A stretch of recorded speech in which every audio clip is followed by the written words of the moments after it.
In the serene village of Rockland lived a humble farmer named Sam. He shared a small, modest home with his wife, Rebecca, and their 2 children, Johnny and Eva. Sam was a man of grit, earning a simple living through the sweat of his brow. However, tragedy struck one afternoon.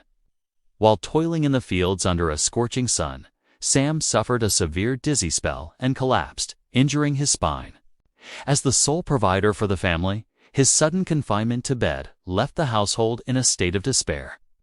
Faced with the grim reality of an empty pantry and hungry children, Rebecca decided to take charge. She comforted her husband, saying, "Do not lose heart. I cannot watch our children suffer. I will go out and find work to support us."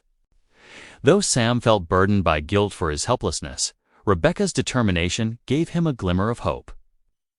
Rebecca began knocking on doors in the wealthier part of the village. At one large house, the mistress asked sternly, "Who are you, and what brings you here?" Rebecca introduced herself with humility and explained her situation. She offered to handle all household chores, cleaning, laundry, and cooking. The lady hired her on the spot for a modest monthly salary of 1,000 units, but one job wasn't enough. Rebecca took on work in several other houses, working tirelessly from dawn till dusk. Despite her exhaustion, the money was barely enough to cover the bills. To ensure her children were fed, she would carefully collect the clean leftover food from the households where she worked. What was merely waste to the wealthy was a precious feast for Rebecca's family. Among her employers was a kind-hearted woman named Emily. One rainy day, Rebecca arrived at Emily's house completely drenched. Concerned, Emily offered her one of her own saris to change into. Though Rebecca was hesitant out of modesty, she eventually accepted Emily's warmth.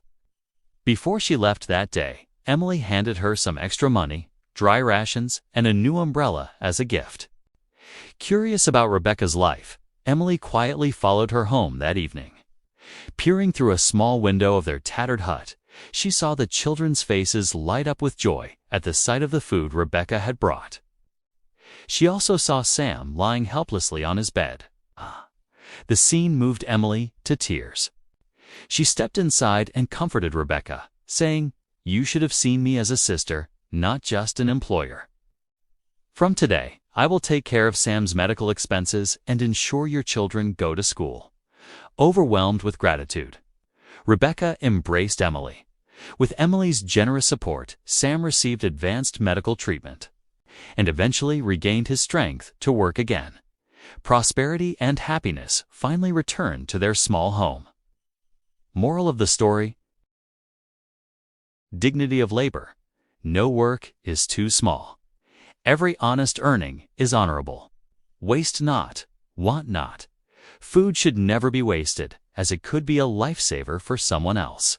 Compassion, empathy, and kindness are the pillars that make a society beautiful.